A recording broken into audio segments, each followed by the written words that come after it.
damos una cordial bienvenida. En esta hora compartiremos con ustedes un tema bien interesante de las Sagradas Escrituras, un tema que nos presenta a profundidad las enseñanzas de Jesús. El título, Los dos caminos. Y antes de iniciarlo, quiero invitarles a orar. Oremos. Eterno Padre, al abrir tu palabra, que ella pueda ser para nosotros una luz en nuestro camino. Permite que tu Espíritu Santo sea nuestro Maestro. Y gracias te damos, Señor, porque estás a nuestro lado y nos das la capacidad de entender y poder entonces ahora nosotros tomar la decisión de hacer. Gracias por escucharnos. Perdona si te hemos ofendido. En el nombre de Jesús. Amén. Los dos caminos. En la época de Jesús habían dos grupos, dos sectas que dominaban en realidad lo que podemos decir nosotros lo que era la iglesia para ese tiempo. Eran dos grupos muy conocidos, los fariseos y los saduceos.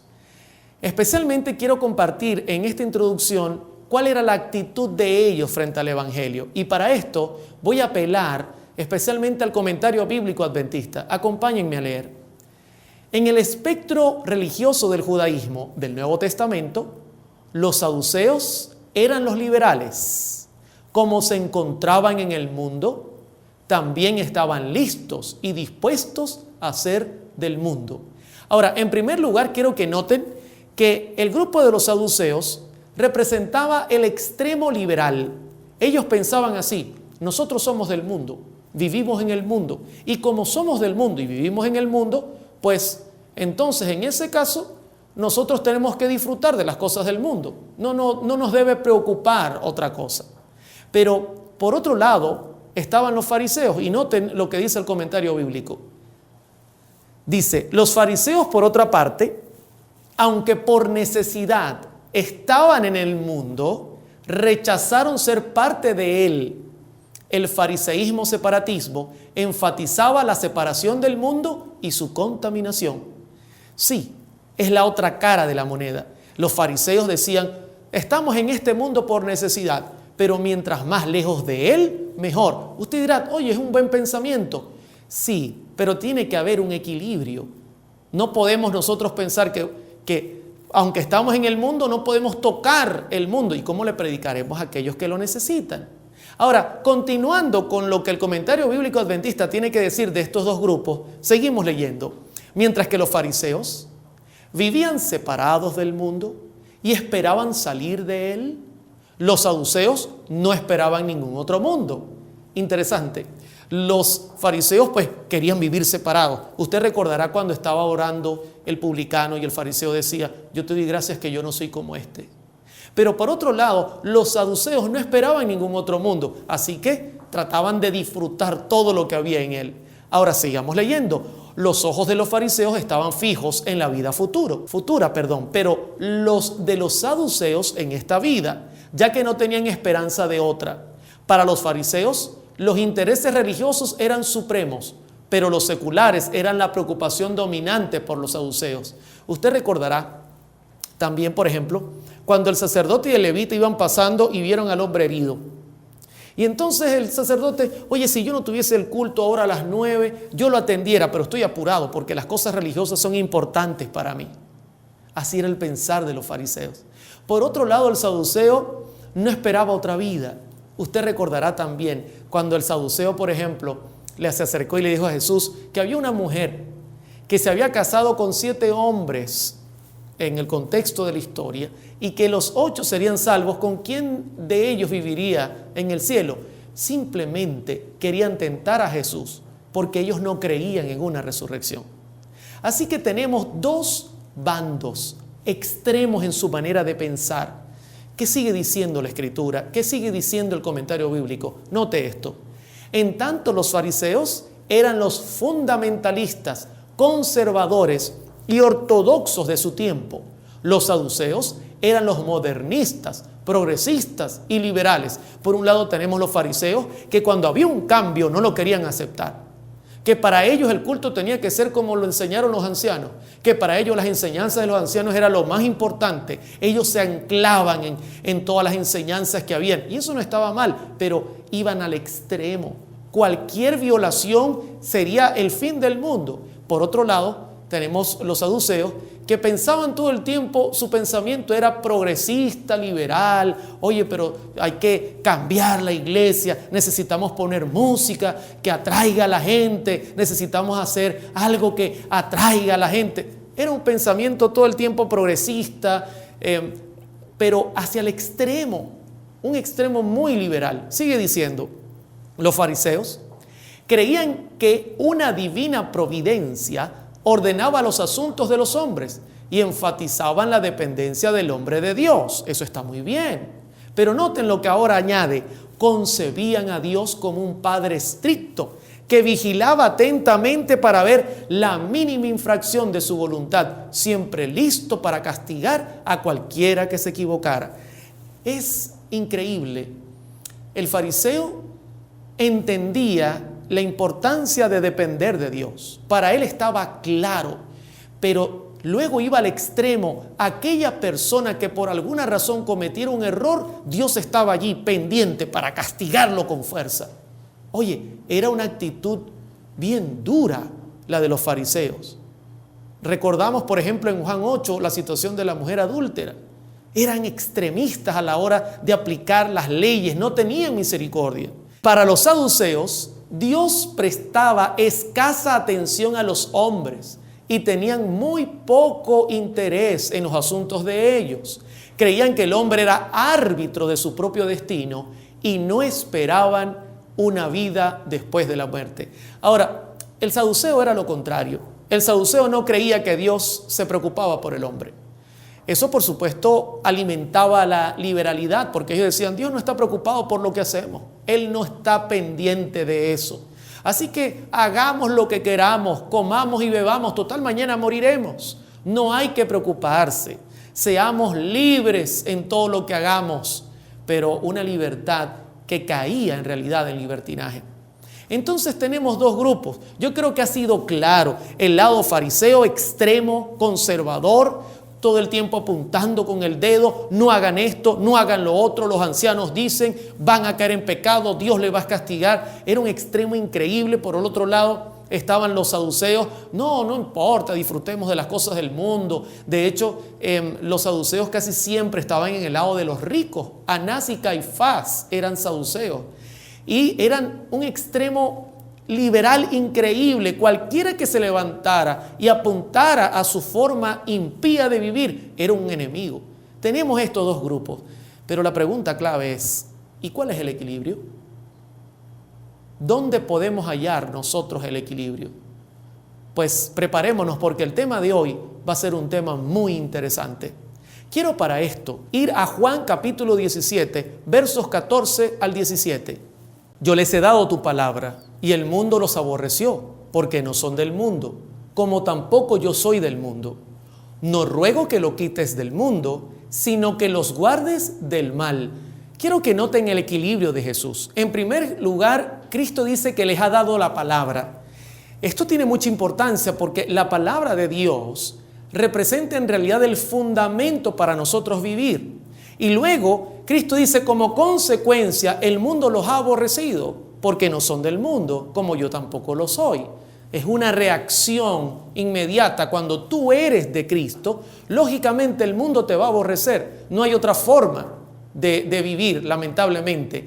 Y luego en el 15, Cristo añade algo: no ruego que lo quites o que los quites del mundo, sino que los guardes del mal. Óyeme, es increíble. El mundo te está aborreciendo, pero tú tienes la palabra de Dios. Ese es el motivo. Y luego Cristo dice: no te ruego que los quites del mundo. En pocas palabras, el equilibrio está en vivir la palabra de Dios, estando en el mundo, compartiendo con la gente del mundo, pero siendo luz del mundo, siendo diferente, siendo personas que en realidad vivan el evangelio. Por eso en el 17, luego el verso número 16, Cristo dice en Juan: no son del mundo, como tampoco yo soy del mundo. Y luego ratifica: santifícalos en tu verdad.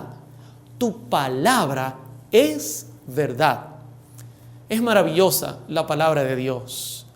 y tiene el poder de santificar a las personas. Una joven me escribía en estos días y me decía: hermano Oliver, quiero ser una persona diferente, ¿qué debo hacer? Y le respondía muy sencillo, le dije: mira, hija, debes aceptar la palabra de Dios, estudiarla, leer cada momento, mirar la vida de Cristo, y poco a poco tu vida será transformada conforme a lo que contemplas. Eso es increíble. Pero por supuesto está la otra cara de la moneda. Esto va a traer que te aborrezcan, que la gente no te mire normal como mira la gente a la gente del mundo. Ahora, en Mateo 5:13, Cristo todavía da más información. Noten lo que dice: vosotros sois la sal de la tierra, pero si la sal se desvaneciere, ¿con qué será salada? No sirve más para nada, sino para ser echada fuera y hollada por los hombres. En pocas palabras, Cristo dice: mira, ustedes son la sal de la tierra, son símbolos. Ustedes tienen que darle el sabor a la tierra. Pero si la sal pierde su sabor, en pocas palabras, si ustedes escuchan el Evangelio, si ustedes reciben el Evangelio, y entonces o no lo viven o se van al extremo de vivirlo de una manera legalista, no sirve para nada. Era lo que ocurría en la época de Jesús. Las dos caras de la moneda. Ahora, en Mateo capítulo 23, verso 3, Cristo ahora presenta el problema que había en los fariseos, sobre todo en los fariseos. Noten lo que dice la Escritura: así que todo lo que os digan que guardéis, guardadlo y hacedlo, mas no hagáis conforme a sus obras, porque dicen y no hacen. El problema del fariseo es que hablaba muy bonito. Inclusive, el comentario bíblico adventista dice que las enseñanzas de los fariseos eran muy semejantes a las de Jesús. El problema no eran las enseñanzas, sino que no las vivían. Se desvanecía la sal. No tenían el sabor, porque no es adquirir el conocimiento lo que salva al hombre, es adquirir el conocimiento y vivir conforme al conocimiento adquirido. Es una gran diferencia. Ahora, estudiando un poquito más adelante, en Mateo 23, 28, Cristo dice: así también vosotros por fuera a la verdad os mostráis justos a los hombres, pero por dentro estáis llenos de hipocresía e iniquidad.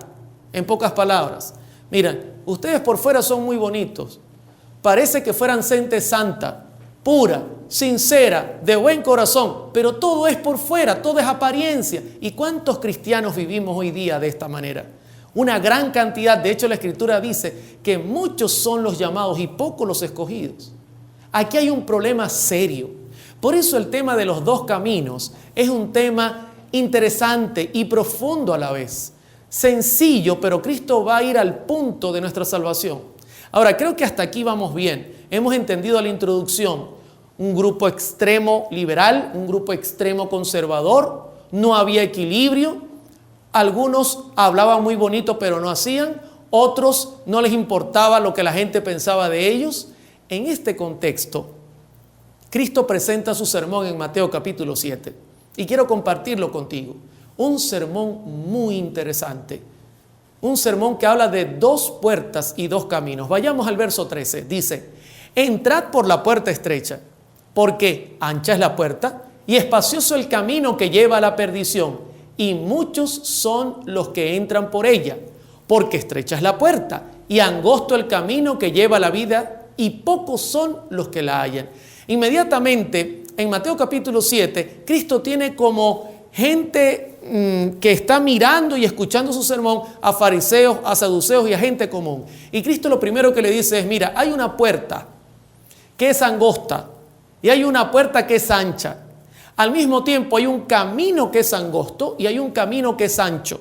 La puerta angosta y el camino angosto llevan a la vida eterna, y la puerta ancha y el camino ancho llevan a la perdición, y muchos caminan en ella. Por otro lado, en el griego original, el camino angosto es un camino peligroso. Es un camino con caídas peligrosas, que cualquiera que cae puede morir. Ahora, esto está lleno de símbolos. Símbolos que para la época de Jesús eran símbolos quizá para la gente sencillos de entender. Pero ¿qué representa la puerta? ¿Qué representa el camino, lo angosto y lo ancho? Vayamos primero a la puerta. En Juan capítulo 10, verso 9, Cristo dice: yo soy la puerta. El que por mí entrare será salvo, y entrará y saldrá y hallará pastos. En primer lugar, quiero decirte que la puerta representa a Jesús. Tú tienes que llegar al Evangelio por Jesús. Tú tienes que aceptar el llamado de Jesús. No puede ser que tú llegues al Evangelio porque te gustó la edificación de la iglesia, o porque cantan muy lindo en la iglesia, o porque tienes una novia en la iglesia. No, la entrada al Evangelio tiene que ser porque tú quieras conocer al dador de la vida, que representa a Jesucristo. Eso es la puerta. Ahora, si por un lado la puerta representa a Jesús, la angosta, la puerta ancha, lógicamente, representa al otro líder, que es Satanás, que la Biblia lo llama el ladrón, el asesino, el mentiroso, el farsante. Lógicamente, tenemos dos líderes. Por un lado, Jesús representa la salvación, y por el otro lado, Satanás representa la muerte. Ahora, y uno pregunta, ¿solo basta con entrar en la puerta? No. El gran problema que hoy día tenemos en nuestras iglesias es que se predica mucho la puerta. Muchas veces escuchamos que Cristo salva, que no hay cosa más linda que nuestro Señor Jesucristo, que Él es el Salvador de este mundo, y eso es verdad. Y lo respetamos, lo creemos, lo anunciamos. Pero muchas veces el mensaje queda ahí, varado allí, de allí no pasa. Y el camino, que también es importante señalarlo, se pierde de vista. Ahora, Cristo no solo señaló que Él era la puerta. En Mateo 7:14, Cristo dice: porque estrecha es la puerta y angosto el camino que lleva a la vida, y pocos son los que lo hallan. Ahora, muchos hallan la puerta, pero pocos hallan el camino correcto. Y tú dirás: hermano, pero si Cristo representa la puerta angosta, ¿qué representa el camino angosto? El camino angosto es muy importante y debemos enfatizarlo mucho, porque es necesario que caminemos por él para llegar a la vida eterna. Para eso voy a citar Mateo 22:16 para entender un poquito qué significa el camino. Y noten lo que dice la Escritura. Y le enviaron los discípulos de ellos con los herodianos, diciendo: Maestro, sabemos que eres amante de la verdad y que enseñas, quiero que noten esto, con verdad el camino de Dios, y que no te cuidas de nadie porque no miras la apariencia de los hombres. Si usted nota, Cristo enseñaba con verdad el camino de Dios. O sea que el camino representa su enseñanza, su doctrina. Él es la puerta y su doctrina representa el camino. Y tú dirás: hermano, ¿y qué significa eso que la doctrina representa el camino y la puerta representa a Jesús? Muchos de nosotros decimos haber entrado por la puerta. Por ejemplo, si yo te preguntara: ¿has aceptado a Jesús en tu vida? Tú dirás: claro que sí. ¿Te bautizaste, verdad que sí? ¿Cumpliendo el mandato del Señor? Sí, lo hice, hermano Oliver. Excelente, muy bien. Ahora, ¿entendiste la doctrina de Cristo? ¿Entendiste todas las enseñanzas que Él tiene en su palabra? Quizá tú me digas: claro que las entendí, por eso me bauticé. Y ahora viene la pregunta clave: ¿y vives lo que Jesús te ha enseñado? ¿Practicas su doctrina? ¿Crees en los profetas y vives lo que los profetas enseñan? ¿Saben por qué lo digo? Porque muchos entran por la puerta estrecha y comienzan a caminar por el camino angosto, que es guardar la palabra de Dios, aceptar las enseñanzas, hacer un cambio de vida por el poder del Espíritu Santo. Ya como diferente, ya vivo diferente, me he visto diferente, canto diferente. ¿Por qué? Porque he entendido la palabra de Dios. Pero cuando voy subiendo por el camino que es pedregoso, que a los lados tiene peligro y es angosto, comienzo a mirar al lado y digo: oye, pero ahí hay un camino mucho más ancho, hay mucha gente que camina en él y yo creo que es hasta más fácil y yo me voy a lanzar mejor para ese camino. Mis hermanos, y entonces tenemos cristianos que dicen creer en Jesús, pero que no han sido transformados. Llevan una vida como la llevaban antes, escuchan la música de antes, se visten como antes, comen como antes. O sea, simplemente para ellos el evangelio es aceptar a Jesús, entrar por la puerta. Eso es bien delicado, es muy delicado, porque ahora tú entenderás por qué Cristo en Juan 17:15 dice: no ruego que los quites del mundo, sino que los guardes del mal. No son del mundo, como tampoco yo soy del mundo. En pocas palabras, Cristo dice: Padre, estos entraron por la puerta angosta y andan por el camino angosto, por lo tanto, guárdalos del mal. No son del mundo, pero deben estar en el mundo para ser luz de este mundo. Yo creo que hasta aquí estamos bastante claros. Dos grupos, extremos ambos. Por otro lado, Cristo ahora habla de la puerta angosta, la puerta ancha, el camino angosto, el camino ancho. Uno lleva a vida eterna, otro lleva a perdición eterna. Tenemos a Jesús como el líder de un lado y tenemos al enemigo de Dios contra el líder de otro lado. Pero ahora la cosa se complica, porque el sermón lo están escuchando aquellos que debían enseñar el camino correcto y vivirlo. Y ahí estaba un problema serio, porque el camino se estaba perdiendo de vista. La gente ya no sabía en qué o en quién creer. Y aquí es donde Cristo ahora habla de los falsos maestros o profetas. Noten que es un solo sermón. Es un solo sermón. Cristo primero habló de las puertas, habló del camino y ahora va a hablar de aquellos que enseñan en su tiempo la palabra de Dios. Y dice Mateo 7:15: guardaos de los falsos profetas que vienen a vosotros con vestidos de ovejas, pero por dentro son lobos rapaces. Oye, eso es bien delicado. Imagínate que tú tienes una manada de ovejas y entra una oveja que es un poco rara, pero está vestida de oveja, pero en realidad esconde su verdadera apariencia, que es un lobo. Pero lo increíble es que esta oveja, vestida de oveja, pero en realidad es un lobo, no es alguien cualquiera, sino es alguien con mucha influencia. Es delicado, ¿verdad? Porque puede llevar las ovejas a un lugar donde luego los lobos la arrasen. Eso es lo que está presentando Jesús. No creas que cuando habla de falsos profetas es que se va a levantar a alguien profetizando lo que ocurría en el futuro. El profeta también apuntaba hacia el pecado del pueblo. En realidad era su característica más importante, llamar al pueblo al arrepentimiento. Como ejemplo tenemos a Juan y muchos profetas en la Escritura que llamaban al pueblo a arrepentirse de sus pecados. Ahora, Cristo dice que entrarán encubiertamente gente que quizá estará enseñando el camino incorrecto, vestidos de ovejas, pero en realidad son lobos. Y luego añade en el 16 cómo detectar a esta gente. Y dice: por sus frutos los conoceréis. ¿Acaso se recogen uvas de los espinos o higos de los abrojos? Cristo apela al fruto. Y usted dirá: hermano, ¿y qué es el fruto? ¿Cuántas almas ha ganado? ¿Cuántas personas llegan por su influencia? No necesariamente. Esos son partes de los frutos, pero no necesariamente. También el fruto es cómo vive el evangelio. Porque no basta con creer, los demonios creen y tiemblan. ¿Cómo vive el evangelio? ¿En realidad aceptó esa persona a Jesús? Sí, la aceptó, entró por la puerta. Pero en realidad anda por el camino angosto.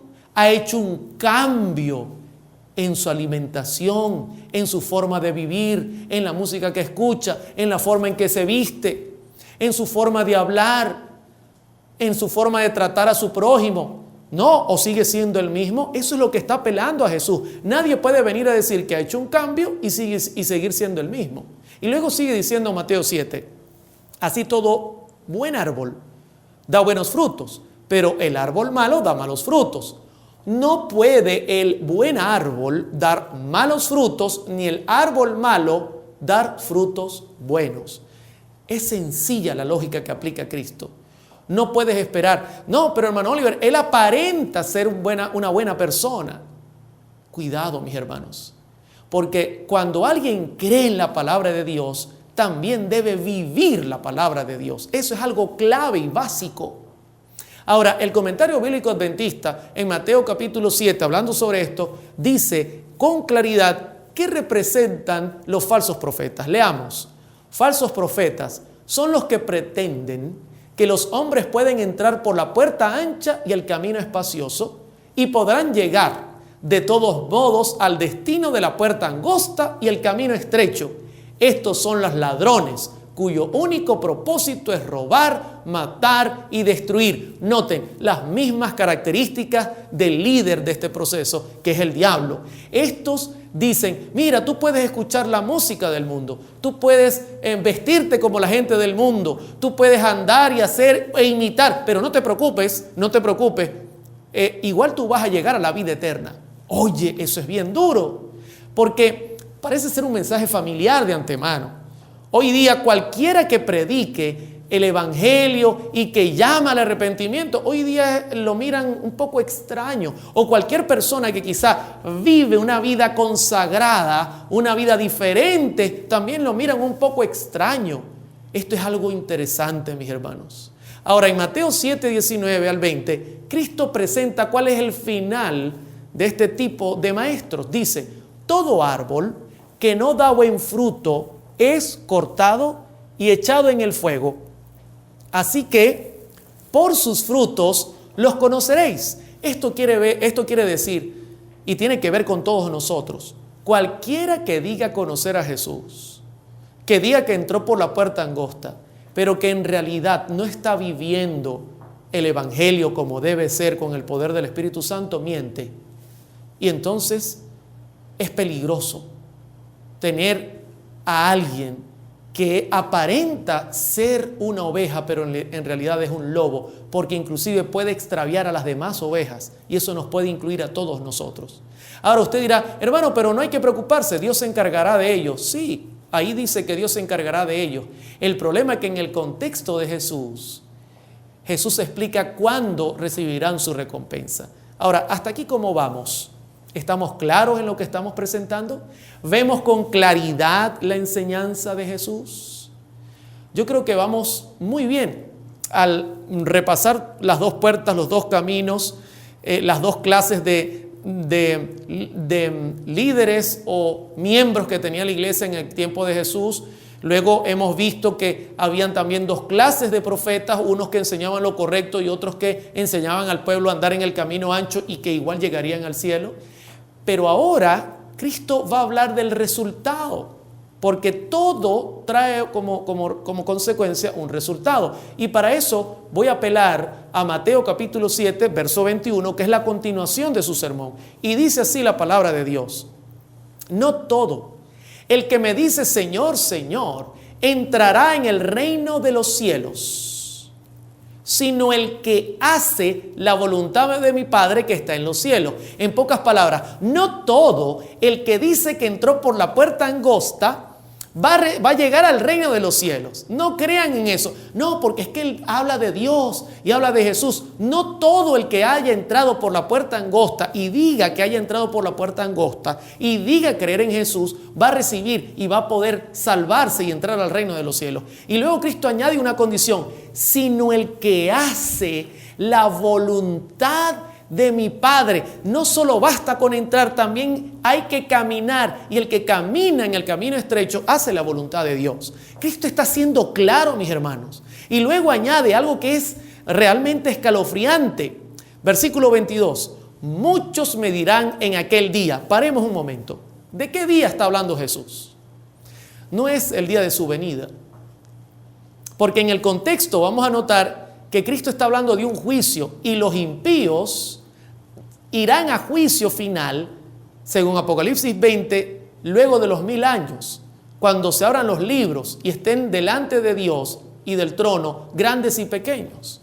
Y entonces en ese momento, en el juicio final, se cumple Mateo 7:22, que dice: muchos me dirán en aquel día, Señor, Señor, ¿no profetizamos en tu nombre y en tu nombre echamos fuera demonios y en tu nombre hicimos muchos milagros?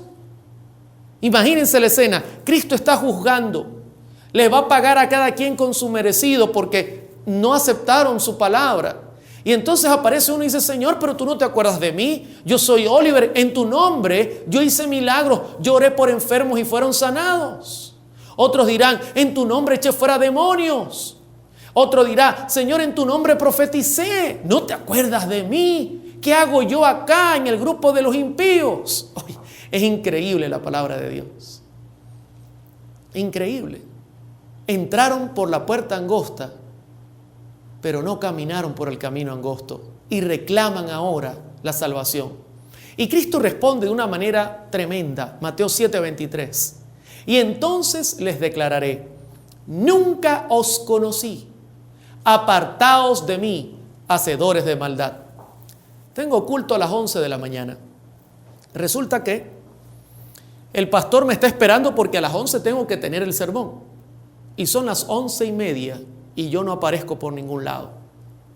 Pero a las 11:35 aparezco bien vestido, peinadito, acomodado y le digo al pastor, pastor, disculpe, llegué un poco tarde. Oliver, ¿cómo es posible? Mira, tenemos 35 minutos de retraso. Los hermanos están molestos. No se preocupe, yo voy a explicar.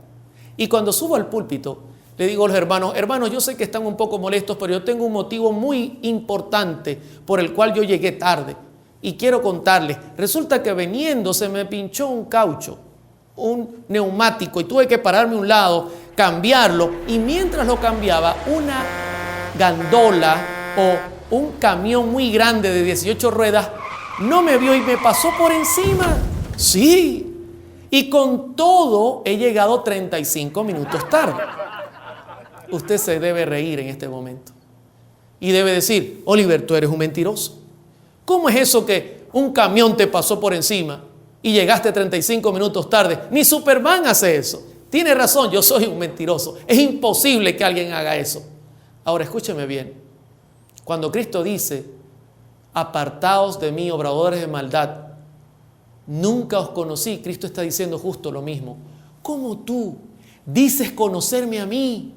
Dices ser mi siervo, dices haber entrado por la puerta angosta, caminar por el camino angosto, y entonces llevabas una vida doble. No te transformé, no cambiaste tu manera de vivir, tu manera de comer, la música que escuchabas, tu forma de vestir. Eras el mismo de antes, solo vivías de apariencia. ¿A quién quieres engañar? Yo quiero que usted se ponga en la misma situación, porque más poderoso que un camión de 18 ruedas es el poder divino.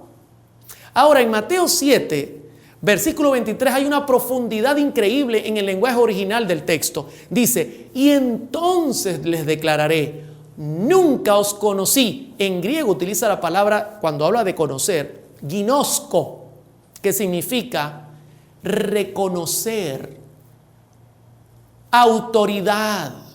O sea, yo no los reconozco. Ustedes no tienen la autoridad de reclamarme nada. Y yo tampoco tengo la autoridad de reclamarlos a ustedes porque no los conozco. No los reconozco. Y luego dice, apartaos de mí, hacedores de maldad. En el griego original es, apártense de mí, que ustedes que quebrantan, que pisotean la ley de Dios. ¿Cómo puedes decir que eres mi hijo cuando vives una vida de pecado? Ahora, hay una historia que me llama la atención. Usted recordará al apóstol Pablo. Pablo fue transformado por el poder divino. Y Pablo recibió el poder de Cristo y su autoridad. Estaba revestido del poder divino y hacía grandes milagros, grandes cosas. Y la gente lo observaba. Inclusive unos exorcistas ambulantes lo quisieron copiar.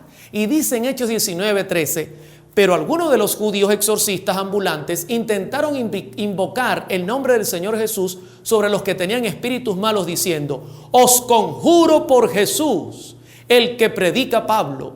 Yo me imagino la escena. Ellos vieron a Pablo haciendo los milagros y ellos dijeron, practiquemos, os conjuro por Jesús.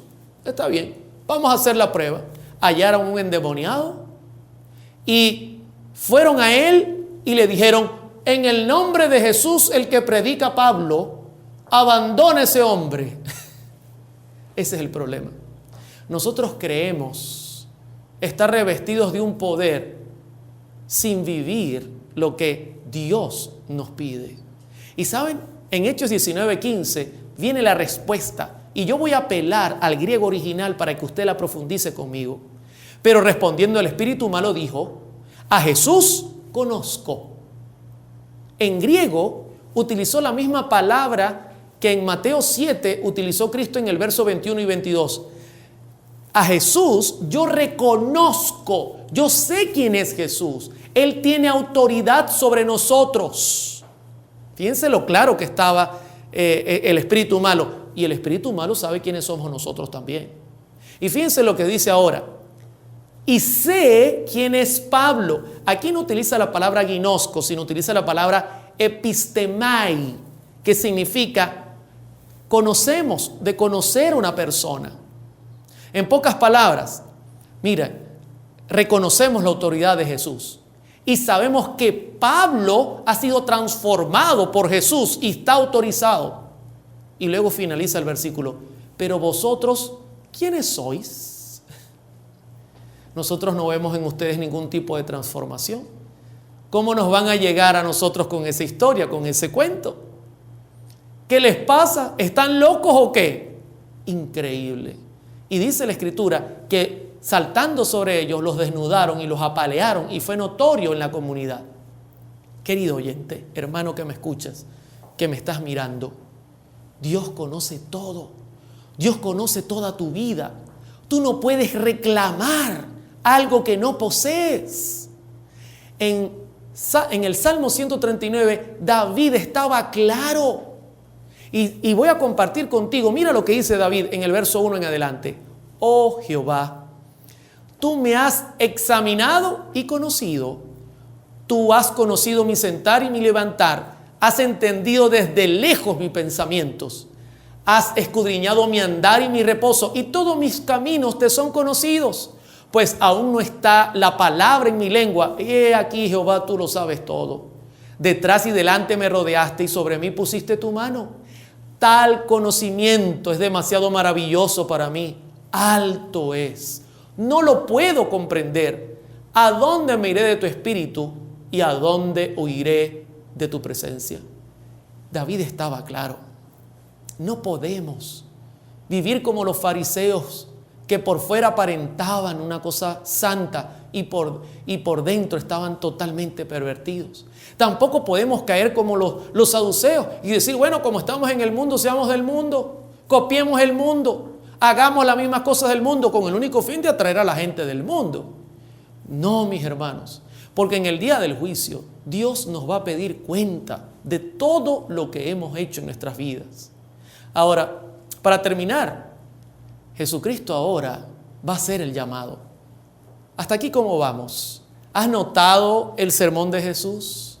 ¿Has notado cómo Cristo en realidad presenta las dos caras de la moneda? Dos líderes, dos puertas, dos caminos, dos formas de vivir la vida y el evangelio, la doctrina que hemos recibido. Luego, un grupo que enseña que puedes andar por el camino ancho y terminar en la vida eterna. Y Cristo apela, mira sus frutos, mira su forma de vivir, vive en el evangelio. Y luego tú escuchaste cómo Cristo los llevó al punto del juicio, cuando mucha gente clamará, Señor, yo en tu nombre hice tantas cosas, y Cristo declare, yo no les reconozco. No tienen la autoridad para clamarme a mí como abogado, como dice 1 Juan 2:1. No están autorizados. Y ahora Cristo termina haciendo un llamado. Y yo de verdad admiro la capacidad de enseñanza de Jesús. Será en el cielo formidable, algo único escuchar su palabra. Y fíjense lo que dice Mateo 7:24. Cualquiera pues que me oye estas palabras y las hace, ¿qué dice? Cualquiera que las oye y las hace. No basta oír. No basta aceptar a Jesús. Tú tienes que andar por el camino que Él dice. Y luego Él añade, le compararé a un hombre prudente que edificó su casa sobre la roca, alabado sea el nombre de Dios. La roca representa la palabra de Dios, representa a Cristo. Edificar nuestra vida sobre la roca, vivir el evangelio. Y luego Él dice en el 25, descendió la lluvia, vinieron ríos, soplaron vientos, golpearon contra aquella casa y no cayó, porque estaba fundada sobre la roca. En pocas palabras, ¿traerá problemas vivir en santidad? Claro que los va a traer. Porque el que quiera vivir piadosamente recibirá persecución, mis hermanos. Vendrán tiempos difíciles, la lluvia, los vientos, los ríos representan persecución, pruebas, dificultades. Pero el estar sobre la roca representa que Jesús nos va a sostener si andamos en el camino correcto, por más difícil que sea. Y ahora Jesús hace un llamado tremendo a los que viven una vida de mentira. Y les dice en Mateo 7:26 en adelante: pero cualquiera que me oye estas palabras y no las hace, le compararé a un hombre insensato que edificó su casa sobre la arena. Imagínate, no, yo acepté a Jesús, entré por la puerta, pero no hago lo que Él me dice. Hago lo que me dice la filosofía del mundo. Es comparado con un hombre que edifica sobre la arena, sobre las falsas premisas que este mundo enseña, las falsas enseñanzas y filosofías. Aquí es donde entran los falsos profetas, los falsos maestros vestidos de ovejas, enseñándote cuentos de camino, no la palabra. Y entonces tú te fundamentas sobre la arena. Es bien delicado, mis hermanos.